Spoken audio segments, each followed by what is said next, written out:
La princesse grenouille. Oh lélé, oh lélé, oh lélé, Maliba Makassi. Oh lélé, oh lélé, oh lélé, Maliba Makassi. Il était une fois un homme et une femme qui vivaient dans un village tout en haut d'une montagne. L'homme et la femme sont pauvres. Ils n'ont rien, ils n'ont qu'une seule richesse. C'est leurs 3 beaux garçons. Les 3 fils ont grandi dans le village de la montagne. À présent, ils sont grands, forts, courageux. Et tout ce qu'ils veulent, c'est découvrir le monde. Un matin, le premier fils, l'aîné, va parler à son père. « Père, je veux partir à la ville, je veux parcourir le monde, je veux tenter ma chance. » Alors, le garçon embrasse ses parents, embrasse ses frères, et le voilà parti avec son baluchon sur l'épaule. Il descend le chemin dans la montagne, le chemin qui mène à la ville, tout en bas dans la vallée. Il marche longtemps. Le soleil est haut dans le ciel. L'aîné des 3 garçons s'arrête pour se reposer et manger un peu. Il s'assoit au pied d'un vieil arbre. Et il entend un chant qui vient de l'arbre. Mais c'est une voix de femme, douce et claire. Oh lélé, oh lélé, oh lélé, Maliba Makassi, oh lélé. Oh, quelle magnifique voix! Mademoiselle, descendez de votre arbre que je vous vois. À quoi bon descendre? Mais vous pourriez être ma femme, allez, venez. Je sais bien que vous ne voudrez pas vivre avec moi. Le jeune homme insiste. Alors, celle qui avait une voix si douce et si claire se retrouve d'un bond au pied du jeune garçon. « Pouah, une grenouille! Mais je ne vais pas me marier avec une grenouille. Allez, retourne dans ton arbre, laisse-moi tranquille. » La grenouille a le cœur brisé. Elle remonte sur sa branche et le premier des 3 garçons reprend son chemin pour la ville. Arrivé en ville, il trouve du travail, il trouve une femme et ils s'installent tous les 2. Dans le village, tout en haut de la montagne, c'est au tour du 2e fils d'aller voir son père. « Père, père, moi aussi je veux partir à la ville. Je veux parcourir le monde, je veux tenter ma chance. » Alors, le garçon embrasse ses parents, embrasse son jeune frère et le voilà parti avec son baluchon sur l'épaule. Il descend le chemin dans la montagne, le chemin qui mène à la ville, tout en bas dans la vallée. Il marche longtemps, le soleil lui brûle la tête. Alors il s'arrête au pied d'un arbre pour se reposer. Il entend un chant qui vient de l'arbre. C'est une voix de femme, douce et claire. Oh lélé, oh lélé, oh lélé, Maliba Makassi, oh lélé. Oh, quelle magnifique voix!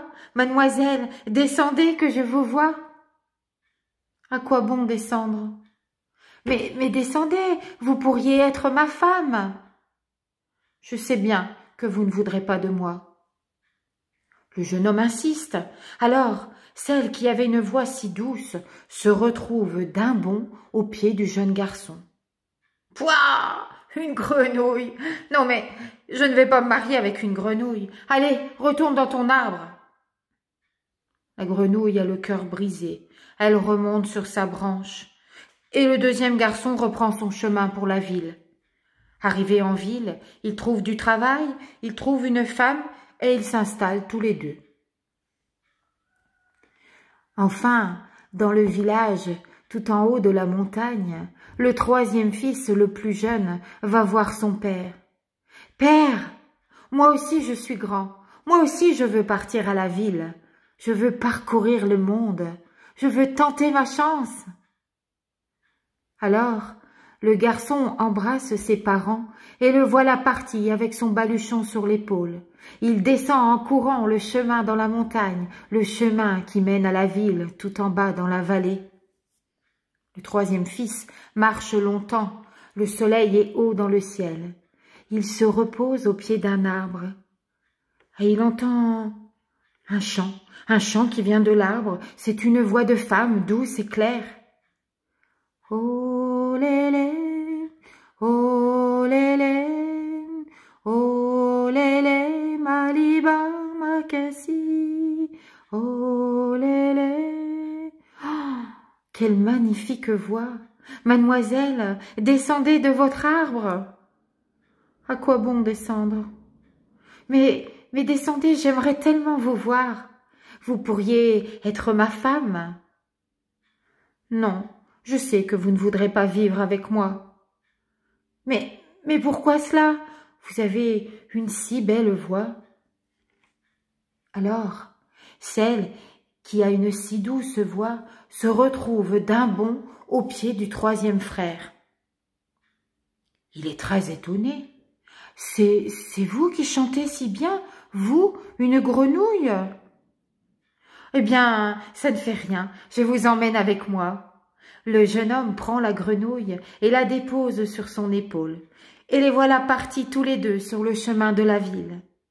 À la ville, le troisième fils va retrouver ses frères qui sont mariés et qui ont une belle maison.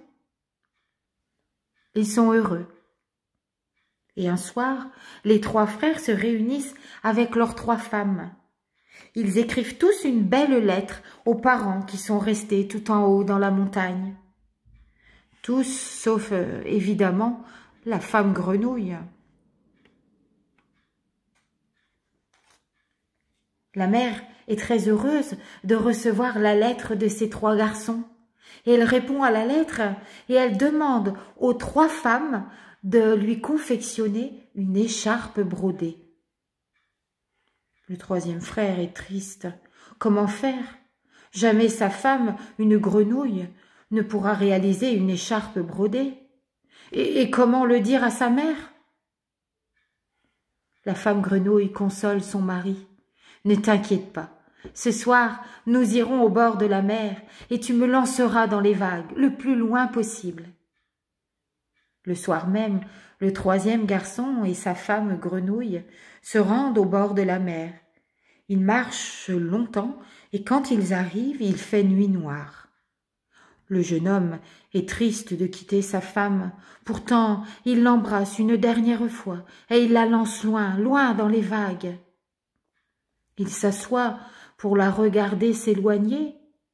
Mais déjà, la femme grenouille est de retour. Elle est là devant lui, avec une magnifique écharpe blanche, toute brodée d'or.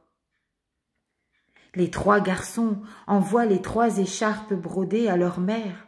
Oh, la mère est très heureuse. Les trois écharpes sont magnifiques. Mais celle qu'elle préfère, c'est l'écharpe blanche, toute brodée d'or. Alors, pour remercier ses fils et leurs trois femmes, la mère prépare une grande fête au village de la montagne, et elle invite ses trois garçons et leurs femmes à venir faire la fête. Le troisième garçon est triste, et il ne sait que faire. Comment dire à ses parents que sa femme est une grenouille? La femme grenouille console son mari. « Ne t'inquiète pas, ce soir, nous retournerons au bord de la mer et tu me lanceras encore plus loin dans les vagues. » Le soir même, le troisième garçon et sa femme grenouille se rendent au bord de la mer. Ils marchent pendant des heures et quand ils arrivent, il fait nuit noire. Le jeune homme est triste, il ne veut pas quitter sa femme. Pourtant, il l'embrasse fort une dernière fois et il la lance loin, loin dans les vagues. Puis il s'endort sur le sable, trop triste pour rentrer chez lui. Le lendemain, au petit matin, quand il ouvre les yeux, il voit au bord de l'eau un superbe carrosse, un carrosse tout en or. Et dans le carrosse est assise une princesse. Elle porte une robe blanche toute brodée d'or et de longs cheveux d'or qui descendent jusqu'à ses pieds. « Eh oh, tu ne me reconnais pas? C'est moi, ta femme. » « Grâce à ton amour, j'ai pu reprendre mon apparence de femme. Allez, viens vite, monte, c'est l'heure d'aller à la fête chez tes parents. » Le jeune homme monte dans le carrosse à côté de sa femme, la princesse, et il grimpe tout en haut de la montagne. Quand ils arrivent dans le village, ses deux frères et leurs femmes sont déjà là. La fête a commencé. Le troisième frère descend du carrosse d'or, accompagné de sa femme, la princesse à la robe blanche toute brodée d'or et aux longs cheveux d'or qui descendent jusqu'à ses pieds. Aussitôt, les parents des garçons trouvent la princesse magnifique. Aussitôt, ils l'aiment comme leur fille. Et toute la journée et toute la nuit, on entend dans le village des cris, des rires, des chants. Et depuis ce jour, les trois garçons vivent heureux avec leurs femmes. Et depuis ce jour, le troisième frère n'a jamais regretté d'avoir épousé celle qui avait été une grenouille. Oh lélé, oh lélé, oh lélé, maliba makasi, oh lélé, oh lélé, maliba makasi, tamboula makasi, maliba makasi, tamboula makasi, maliba makasi.